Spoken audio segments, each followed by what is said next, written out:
3,276,948. At the time of this recording, that is how many years Elon Musk, the founder of SpaceX and Tesla, could survive into the future if he were to spend the average American salary of $56,516 per year.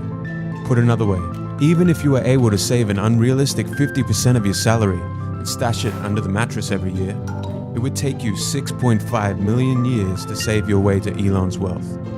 Okay, I get it. So we can't all be the richest people on the planet. But how about $1 million? Surely that couldn't be that hard, right? Well, let's say you're the average engineer earning $80,000 per year. It would take 16 years just to earn $1 million. But that doesn't include rent, food, cost of living. And if you diligently and consistently save 10% of your earnings, it would take 156 years to save your way to $1 million. The average teacher, 217 years. A bartender, 625 years. You see, for the rich, wealth is measured in time. If you lost your job tomorrow, how many days, months, or years could you survive on your savings?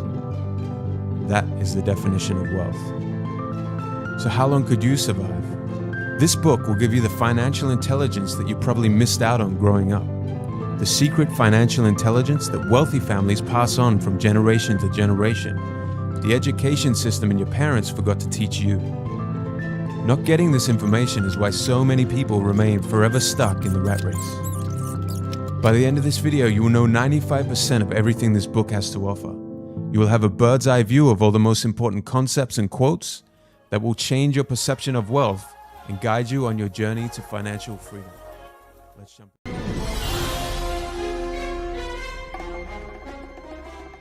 Rich Dad, Poor Dad. The story of two fathers. One has a wall full of degrees and diplomas. One, a high school dropout. One, after death, will leave next to nothing behind except debt. The other will have died one of the richest men in Hawaii and will pass on his empire to his children. Rich Dad guides two boys on a journey to best use their minds and finite time to create wealth through investments and business. This story shows the difference between "I can't afford that" to "How can I afford that?" His poor dad would say things like, "I'll never be rich," and his prophecies became true. His rich dad, however, even after going bankrupt and having $0, would say, "I'm a rich man." There's a difference between being poor and being broke. Broke is temporary. Poor is eternal. Lesson 1. The rich don't work for money. The poor and the middle class work for money. The rich have money work for them. When Robert Kiyosaki, the author of this book, was 9 years old, his best friend Mike and he asked Rich Dad, Mike's father, how to make money. Before long, they were both working within Rich Dad's companies. The only problem Robert had was his salary. 10 cents a week. A poverty wage. He seriously thought about quitting every week that passed by. Who was this guy to be exploiting us for 10 cents a week, he would ask himself. It was at this moment in time that Rich Dad gave them their first lesson on the topic of money. Life pushes all of us around. Some people give up and others fight. Few learn the lesson and move on. They welcome life pushing them around. Most people leave their jobs because they aren't receiving enough money. They would have already quit. But the wealthy see it as an opportunity to learn. One of life's biggest traps. They work very hard for little money, clinging to the illusion of job security, 3 weeks vacation, and a skimpy pension. People's lives are forever controlled by two emotions, fear and greed. Here's how the pattern goes. Your fear of not having money motivates you to work harder. Then the paychecks begin, and your desire and greed for new cars, new products, new shoes and clothes begins. You want more things, so you work harder for that promotion. Then the pattern is set, and you're stuck in it. You get up, you go to work, you come home and you pay your bills. Your increased earning leads to increased spending, and this is the rat race. To break the boys out of the 9-to-5 mentality driven by fear and greed, eventually Rich Dad cut down the two boys' wages to 0. Robert didn't dare tell his poor dad that he was working for nothing. What's the matter with you? They began working solely for the knowledge, and Rich Dad forced them to think of ways to start generating their own income. Where was I? One day, 2 older comics were left lying around one of Rich Dad's stores, and this was the inspiration for them to open their first business. They recovered the outdated comics, opened a library in their basement, classmates paid 10 cents for entry, they paid the sister a wage of $1 a week, and before they knew it, they were earning $9.50 a week without even needing to work. This was the beginning of their journey of not working to earn money, but making money work for them. Key lesson. Getting a job is really just a short-term solution, getting enough to pay expenses, to the long-term challenge of building your net worth. The more you get paid, the higher your expenses become. This is human nature, and it's driven by fear and desire.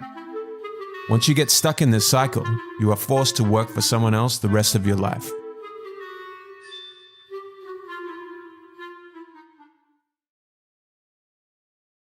Lesson 2. Why teach financial literacy? It's not how much money you make, it's how much money you keep. If you're looking to school to make you rich, then you're looking in the wrong place.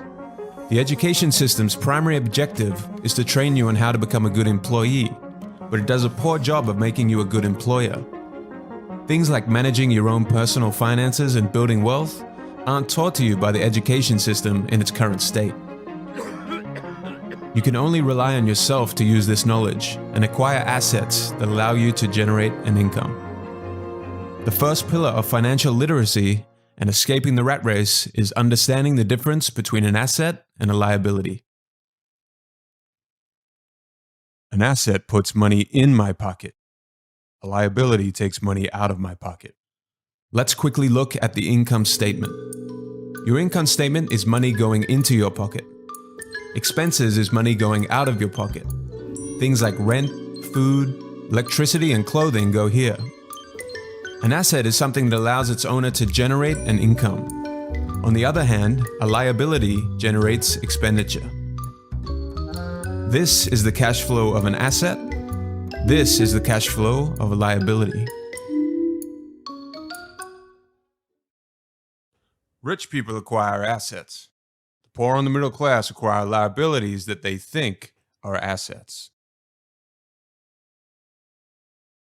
Cash flow patterns. Cash flow tells the story of how someone handles money. This is the cash flow of a poor person. They have a job, they get a salary, they use all their salary on expenses, and they usually live from paycheck to paycheck. This is the cash flow of the middle class. They have jobs, they get a salary, but most of their money is tied up in liabilities and expenses. Home loans, car debt, credit card debt, mortgage repayments, and taxes. They think that their home is an asset, but they wake up one day with a liability column full of mortgage debt and credit card debt.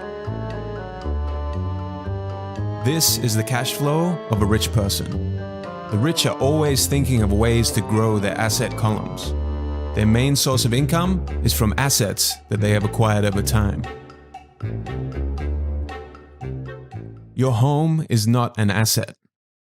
By focusing on a home, you are building a liability rather than an asset. When it comes to houses, most people work all their lives paying for a home they might never own, incurring 30-year loans that they are tied to. You need to pay property tax, and the rates of these taxes are completely out of your control. You need to pay other home expenses, and the value of your home over time does not always go up. And most important of all, the biggest cost of a house are all the lost opportunities. If all your money is tied up in a house and going out through the expense column in mortgage payments, it's not being used to grow your asset column. Furthermore, think of all the other investment experience that you're missing out on when you only focus on local residential real estate. Here are some examples of real assets. An apartment, which generates monthly payments from a tenant, and the repayments allow you to repay the loan repayments on that property. A business that doesn't require you to be present within it. Your call is very important to us. Please hold. For Poor Dad, a home was an asset. For Rich Dad, a home was a liability. This is how Poor Dad's income statement looks. Take note of the inflated liabilities. And this is Rich Dad's income statement. Over time, he has grown his asset column. Most people fall into this trap all the time because they are financially illiterate. They don't understand the relationship and differences between the balance sheet and the income statement. Why people struggle. If you follow what the masses do, this is what your life will become. You have 3 people that you work for. You work for the company to get a salary. You're making the owner and the shareholders rich. If you have debt, then you work for the bank. Your mortgage and credit cards make the bank rich through your interest payments. And finally, you work for the government. The government takes a cut of your money before you have even seen it.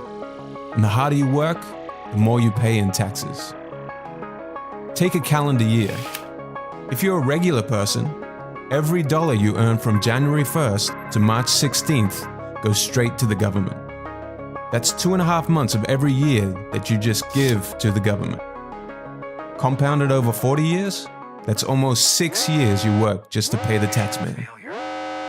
The rich understand this, the masses don't. The main ways to get out of the rat race. Fully understand the difference between an asset and a liability. Focus all your efforts on obtaining assets that generate a cash flow. Keep your expenses and debts to the bare minimum. And finally, which leads us to the next lesson, mind your own business.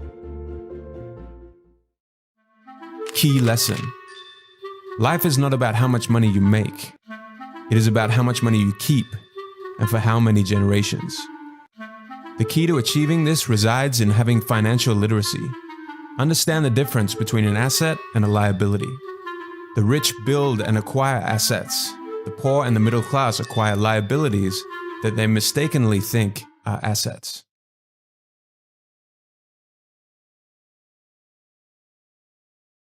Lesson 3.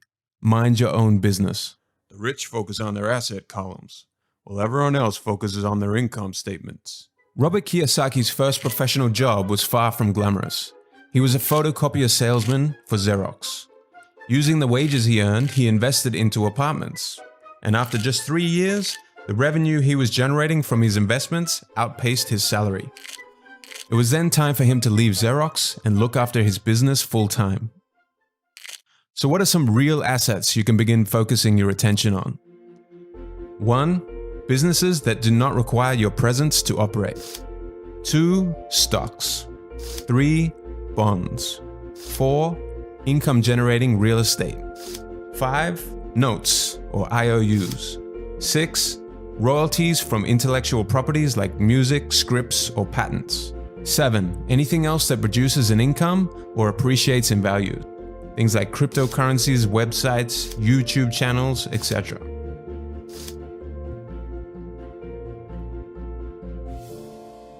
Once a dollar goes into your asset column, never let it come out again.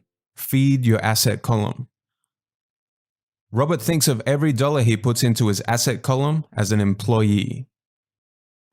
Each dollar in my asset column was a great employee, making more employees to buy the boss a new Porsche. And the best thing about money is, it can work for you 24 hours a day, and it can work for generations. Key lesson.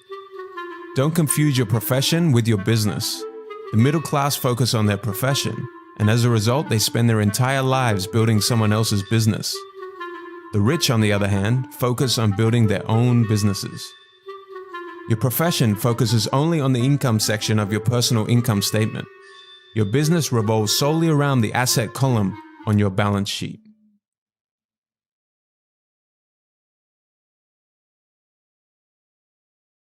Go.